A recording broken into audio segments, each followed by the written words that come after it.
guys, welcome to Edu Sisters once again. So, last class में हम लोगों ने क्लास 9 चैप्टर 1 इकोनॉमिक्स का पढ़ा था, building blocks in economics, why choices matter, the basic of economics. अब हम क्या करेंगे, इसका आगे का पार्ट पढ़ेंगे।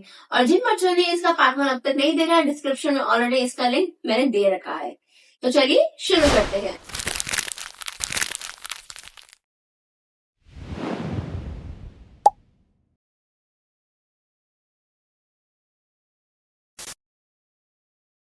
तो चलो बच्चों, हमारा जो इस चैप्टर का आगे का टॉपिक है that is central problem of economy.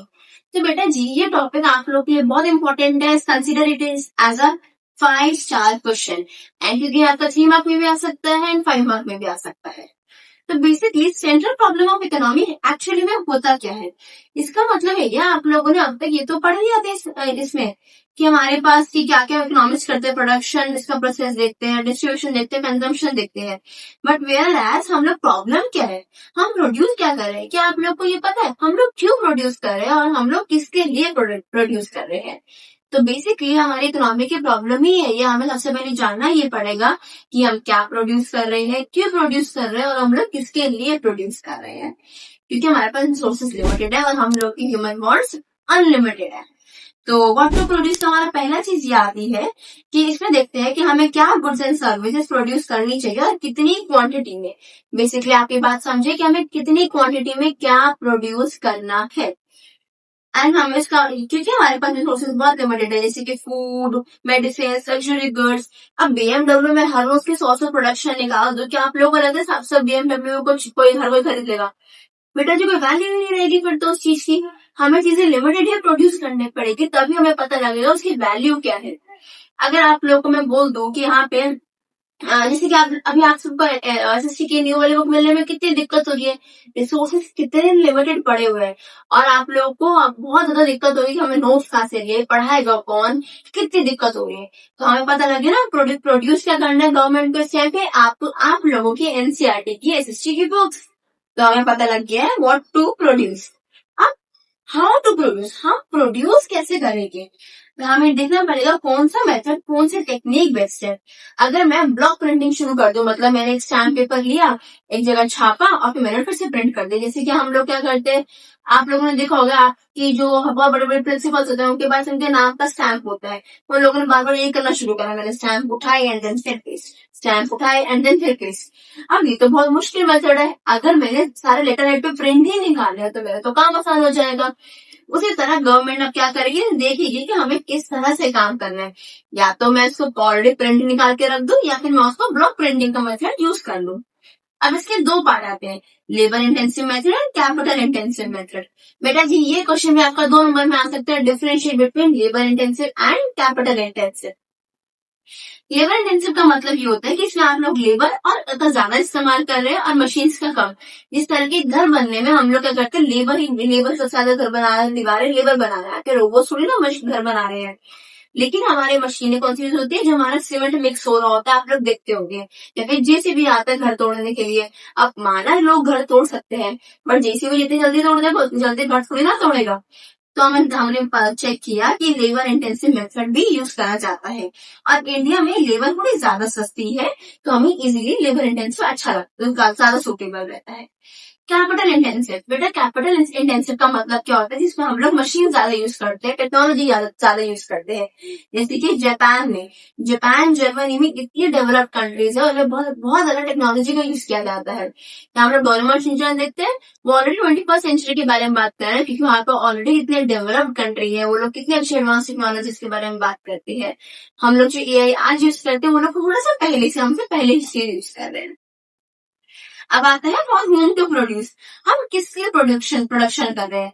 अब मैंने आपको एनसीईआरटी बुक का एग्जांपल दिया, व्हाट टू प्रोड्यूस, एनसीईआरटी की हमें बुक प्रोड्यूस करनी है। कैसे प्रोड्यूस करनी है, मैंने क्या किया, प्रिंटिंग का यूज किया। अब कौन होम टू प्रोड्यूस, मैंने क्लास 9th के बच्चों के लिए डिसाइड किया कि मैं इनके लिए प्रोडक्शन करूंगी, क्योंकि मुझे पता लग जाएगा कि मेरी यही ऑडियंस है, मुझे इन्हीं को ही इन्हीं के लिए प्रोडक्शन करनी है। अब जरूरी नहीं है ना, अब यहाँ पे हर एक चीज नहीं मिल सकती हर किसी को, लेकिन हम डिसाइड करते हैं कैसे बांटेंगे। बेटा एक हो गया wealthy individuals, low income family और हेल्थ केयर। गवर्नमेंट स्कूल के बच्चों को बुक्स इजीली फ्री मिल जाती है क्योंकि गवर्नमेंट प्रोवाइड कर रही है।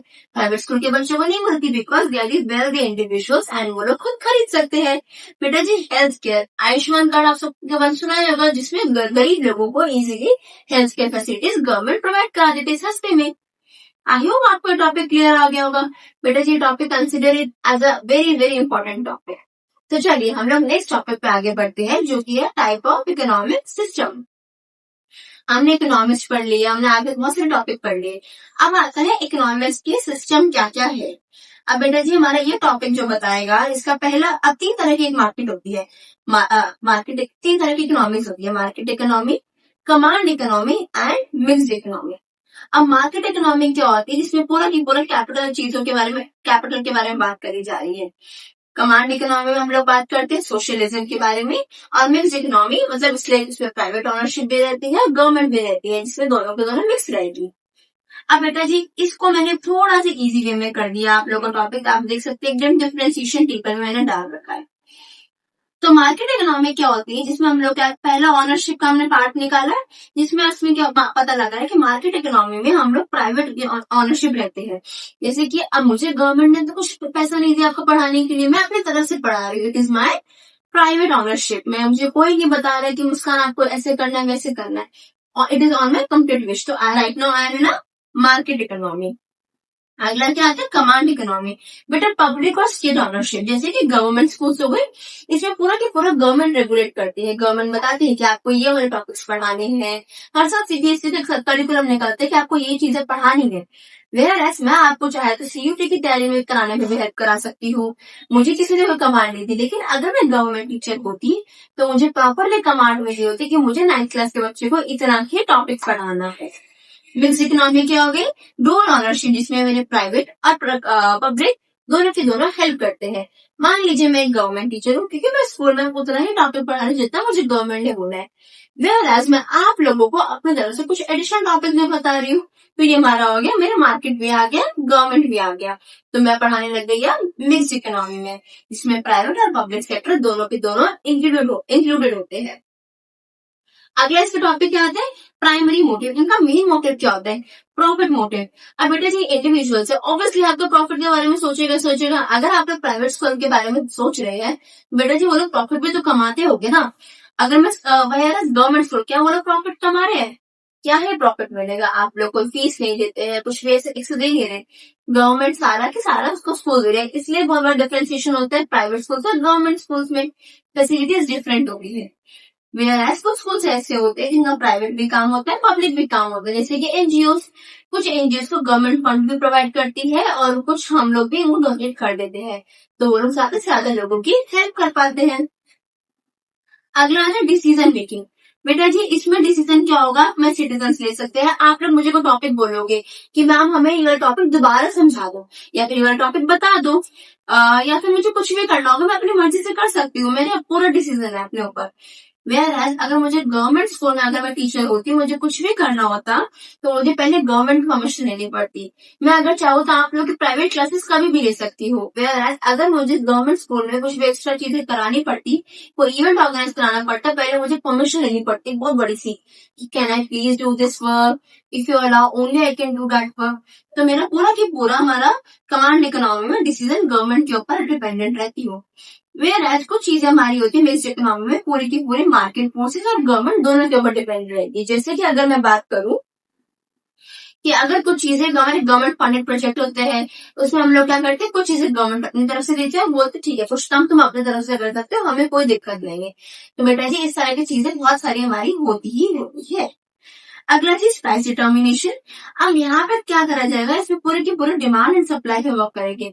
अगर मुझे पता लग जाए कि आप लोगों को एनसीईआरटी बुक्स नहीं मिल रही, मैं क्या करती हूँ अपनी बुक्स प्रोवाइड करा देती हूँ।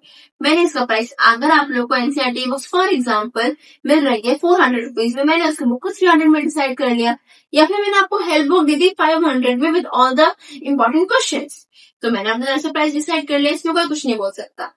वेयर गवर्नमेंट में क्या होगा, कमांड इकोनॉमी में आपको गवर्नमेंट प्राइस डिसाइड करेगी, आप लोग उसके ऊपर कुछ भी एक्स्ट्रा चार्जेस नहीं कर सकते हो। बट हमारी जो मिक्स्ड इकोनॉमी होती है उसमें हम लोग क्या करते हैं, चीजें थोड़ी सी गवर्नमेंट की तरफ से होगी और कुछ चीजें मार्केट की तरफ से होगी। मान लीजिए मैंने कुछ चीजें प्रोवाइड कर दी, जैसे कि मैंने आप लोगों को एक्स्ट्रा बुक दे दी है। इसमें मैंने बोला क्योंकि अब लोग गवर्नमेंट स्कूल के हैं तो मैंने आप लोगों को इतना डिस्काउंट दे दिया, तो हमारी चीजें प्राइसेस उस हिसाब से डिसाइडेड हो जाते हैं। गवर्नमेंट का रोल क्या रहता है? गवर्नमेंट का मेरा इसमें या तो बहुत थोड़ा सा रोल रहेगा, या तो मैं कुछ गलत बोलूंगी, या फिर मैंने कुछ गलत गवर्नमेंट के अगेंस्ट किया। तो यहाँ पे मैंने बहुत बड़ा इंस्टीट्यूशन खोला, तो उसमें मुझे अपने एमएसएमई में रजिस्टर कराना पड़ेगा। MSME is kind of a small, जिसमें हम लोग अपने बिजनेस को रजिस्टर कराते हैं। तो ऑलमोस्ट मेरा गवर्नमेंट का इतना रोल नहीं रहेगा, बट मेरा गवर्नमेंट स्कूल की टीचर होगी तो मेरा पूरा की पूरा गवर्नमेंट रोल मेरा भी रहता ही रहता। कुछ रेगुलेटरी रोल, जैसे कि मैं अगर बात कर लू रिलायंस में कुछ चीजें हमारी क्या होगी, वहां पे गवर्नमेंट का कुछ पार्ट रहेगा, क्योंकि रिलायंस हमारा प्राइवेट है तो हमारा प्राइवेट में आ जाएगा। बीएसएनएल, हमारी कुछ चीजें इसमें गवर्नमेंट रेगुलेट करेगी, और कुछ चीजें हमारी क्या करते हैं, अगर नया उसको प्राइवेट भी कोई ऑनरशिप ले लेता है फॉर एग्जाम्पल, तो उसमें प्राइवेट लोग भी वर्क कर सकते हैं, तो अपनी तरफ से चेंजेस भी कर सकते हैं। कंपटीशन, बेटा जी मेरे कंपटीशन में बहुत सारे अच्छे टीचर्स खड़े हुए हैं। बहुत सारे अच्छे टीचर्स हैं, बहुत अच्छे अच्छे पढ़ाते हैं। और वेयर गवर्नमेंट में कंपटीशन कम होता है, गवर्नमेंट स्कूल है, सबका मोटिव एक है। वेयर मेरा मोटिव ये भी हो सकता है कि हम प्रॉफिट के लिए अर्न करें, वेयर मेरा मोटिव ये भी हो सकता है कि मुझे बहुत सारे बच्चे चाहिए अपने साथ। मेरे मोटिव कुछ भी हो सकता है, तो मेरे लिए कॉम्पिटिशन भी बहुत ज्यादा है। गवर्नमेंट स्कूल में कॉम्पिटिशन ही नहीं है। अब यहाँ पे मैं बात करूँ मिक्स इकोनॉमी में, बेटा जी वहाँ पे कुछ जगह कंपटीशन रहता है, कुछ जगह कंपटीशन नहीं रहता। तो यहाँ पे सिर्फ कुछ कुछ सेक्टर्स में, जैसे कि अगर मैं बात करूँ एम्स में, कि एम्स का कंपटीशन, एम्स में बहुत अच्छे डॉक्टर्स मिल जाएंगे आप लोगों को। मेरे प्राइवेट हॉस्पिटल में जाएंगे तो आप लोग को डॉक्टर्स के लिए देख सकते हैं कंपटीशन कितना ज्यादा बढ़ जाता है। आई होप आपको यहाँ तक का टॉपिक समझ आए कि हमारी मार्केट इकोनॉमिक सिस्टम क्या क्या रहते हैं, जिसमें हमारा गवर्नमेंट का पूरा की पूरा रोल भी रहता है। अब यहाँ पे हमारा देखते हैं role of government in the welfare economy. अब पहला रोल क्या है हमारा, providing public facilities, providing public goods and services. हमारी गवर्नमेंट क्या करती है, infrastructure, road, bridges, services, park, school, hospital, कितना कुछ प्रोवाइड कर रही है। बेटा जी प्राइवेट लोग नहीं करता, ये करेंगे तो बहुत टाइम लग जाएगा and it will cost a lot. And government के पास तो ऑलरेडी टैक्सेस दे रही होती है, इसके बाद गवर्नमेंट में ऑलरेडी फंडिंग्स होती ही होती है। रिड्यूसिंग इनइक्वालिटी, गवर्नमेंट पूरी कोशिश करती है कि हम इनइक्वालिटी को रिड्यूस कर दें और आगे की तरफ तरक्की की तरफ बढ़े, हम जॉब ज्यादा से ज्यादा प्रोवाइड करें। इम्प्लीमेंटिंग वेलफेयर स्कीम्स, अब वो लोग नई स्कीम्स लेके आते हैं, और स्कीम से लोगों के लिए हर किसी के लिए होते हैं, फार्मर्स के लिए होती है, टीचर्स के लिए होती है, डॉक्टर्स के लिए होती है, इंजीनियर्स के लिए होती है, बच्चों के लिए होती है, बूढ़े बुजुर्गों के लिए होते हैं, और बड़े लोगों के लिए भी होती है। रेगुलेटिंग मार्केट, बेटा जी वो लोग क्या करते हैं, कुछ मिनिमम वेज लेबर एक्ट भी रख देते हैं कि हमें जैसे कि मान लो एक आलू अगर आपको 1 किलो 20 रुपए का मार्केट में मिल रहा है, तो गवर्नमेंट जो सरकार से वो लोग सरकार फार्मर्स जो खरीदती है वो 2 रुपए का, तो 2 रुपए किलो भी खरीद सकती है। लेकिन कुछ लोग क्या करते हैं, उसको 1 रुपए किलो में खरीद रहे हैं, या कुछ लोग 3 रुपए किलो में। तो गवर्नमेंट ने क्या कर दिया, मिनिमम प्राइस सेट कर दिया कि मैं आपसे आलू 5 रुपए किलो में खरीदूंगा ही खरीदूंगा, जिसको मिनिमम सपोर्ट प्राइस भी बोलते हैं। इन शॉर्ट गवर्नमेंट ने डिसाइड कर दिया ताकि लोगों को कोई भी दिक्कतें ना हो और कोई भी लोग कुछ भी खरीद सकते हैं, ताकि मार्केट में पैसा फ्लो होता ही रहे। आई होप आपको यहाँ तक का टॉपिक क्लियर हो गया होगा। अगर आपको यहाँ तक में कोई भी डाउट है तो आप लोग कमेंट सेक्शन में जरूर बोल सकते हैं। तो बेटा जी हमारा अगला टॉपिक है मिड डे मील स्कीम। अब मिड डे मील स्कीम जो है ये हमारी स्टार्ट करी गई थी 15 अगस्त 1995 में। अब बेटा जी ये जो टॉपिक है किसने स्टार्ट किया है, पीवी नारासिम्हा राव ने। अब मिड डे मील स्कीम होती क्या है, मिड डे मील स्कीम वो होती है जिसमें गवर्नमेंट क्या करती है, बच्चों को फ्री खाना प्रोवाइड करवा देती है। अब फ्री खाना इजीली सबको मिलता तो है नहीं। अब गवर्नमेंट ने क्या किया, जो छोटे बच्चे होते हैं, बहुत सारे पेरेंट्स क्या करते थे, स्कूल बच्चों को नहीं भेजते थे, क्योंकि उन्हें लगता था बच्चे के पास खाने को तो कुछ है नहीं, हम क्या पढ़ाएंगे।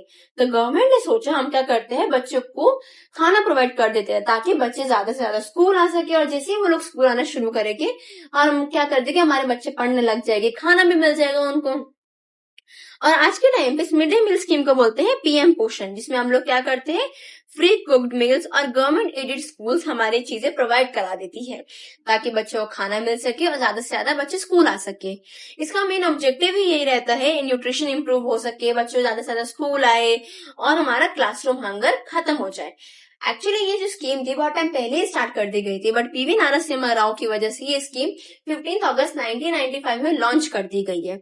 बेटा जी ये क्वेश्चन पेपर में 2 नंबर में आ सकता है कि मिड डे मील स्कीम किसने लॉन्च करी, इसका ऑब्जेक्टिव क्या है और इसको आप क्या बोलते हैं। अब हमारा आगे का टॉपिक है सोशल सेफ्टी नेट। बेटा जी सोशल सेफ्टी नेट क्या होती है? सोशल सेफ्टी नेट एक्चुअली हमारे एक तरह का प्रोग्राम है जिसमें डिजाइन किया गया है अनएम्प्लॉयमेंट, इलनेस और ओल्ड एज लोगों के लिए स्पेशली, कि उनके बुरे वक्त में अगर कुछ भी इश्यू होता है कि हम लोग गवर्नमेंट बैठी है तो उन लोग की हेल्प करेगी। अब वो कैसे हेल्प करेगी? जैसे कि पीडीएस हो गया, मिड डे मील स्कीम हो गया, right to education, pension scheme, health insurance scheme. PDS जो होता है बेसिकली हमारी ये चीज बताई गई है कि यहाँ पे हम लोगों को, जो गरीब लोग उनको खाना प्रोवाइड टाइम पे नहीं मिलता है, बहुत महंगा लगता है, तो उनको हम सस्ते में खाना प्रोवाइड करवा देंगे। जैसे कि अगर आपको 40 रुपए किलो आटा मिल रहा है तो गवर्नमेंट क्या करती है, आपको 20 रुपए किलो आटा दे देगी। अगर आपको दाल 50 रुपए किलो मिल रही है तो गवर्नमेंट 30 रुपए किलो दाल दे देगी, ताकि गरीब लोगों को भी खाना टाइम से मिल सके। बट ये नहीं कि हर कोई जाके खरीद सके। आप लोगों को पेंशन कार्ड इश्यू होगा, राशन कार्ड इश्यू होगा, उसी के थ्रू आप कर सकते हैं। ओके, अगला आता है मिड डे मील स्कीम, जो कि मैं आपको पहले ही बता चुकी हूँ। स्कूल के बच्चों के लिए स्पेशली डिजाइन करी होती है, जिसमें क्या होता है हमें पता लग जाता है कि ताकि बच्चे ज्यादा से ज्यादा स्कूल आ सके और उन्हें खाना टाइम से मिल सके। राइट टू एजुकेशन, गवर्नमेंट पूरा की पूरा कोशिश ये करती है कि हर बच्चे को एजुकेशन मिल सके। एटलीस्ट बच्चा 15 साल तक एजुकेशन मिनिमम ले सके और आगे वो अपनी ग्रोथ की तरफ हेल्प करे। अब इसमें क्या करते हैं, फ्री एजुकेशन प्रोवाइड करते हैं। बेटा मैं यहाँ पे प्राइवेट स्कूल की बात नहीं कर रही हूँ, गवर्नमेंट स्कूल्स की बात कर रही हूँ, जहाँ पे वो कभी भी 1 रुपया नहीं लेते किसी भी पर्सन से। पेंशन स्कीम, क्या आप लोग को लगता है कि बूढ़े लोग भी सब बेचारे के सारे काम कर सकते हैं? बेटा जी हमारे जो ग्रैंड फादर्स या ग्रैंड मदर होती है, वो लोग इस टाइम पे काम नहीं करते, हम लोग तो उन्हें काम नहीं करने दे रहे।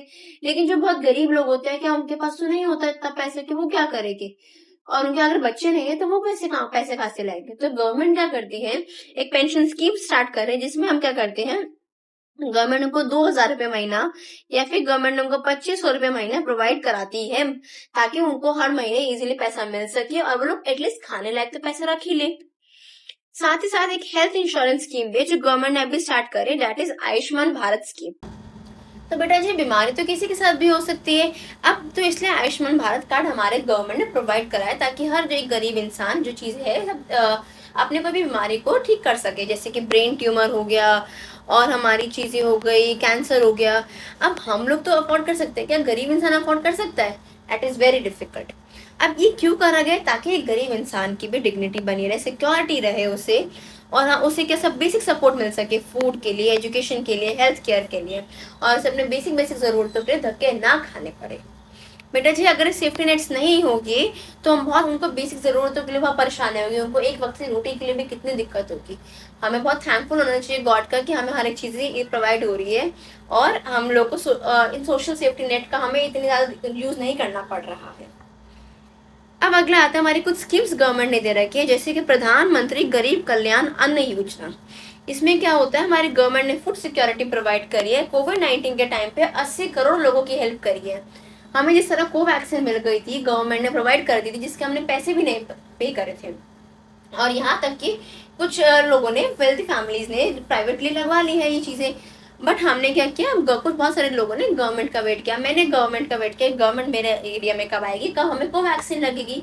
और जब मुझे कोवैक्सीन लगी और मैं आराम से मैंने कोवैक्सीन लगवाई, मैंने कुछ भी बाहर नहीं पे करा। बिफोर एंडिंग दिस चैप्टर थोड़े कुछ पॉइंट्स मैं आपको एक्स्ट्रा फैक्ट्स बता देती हूँ।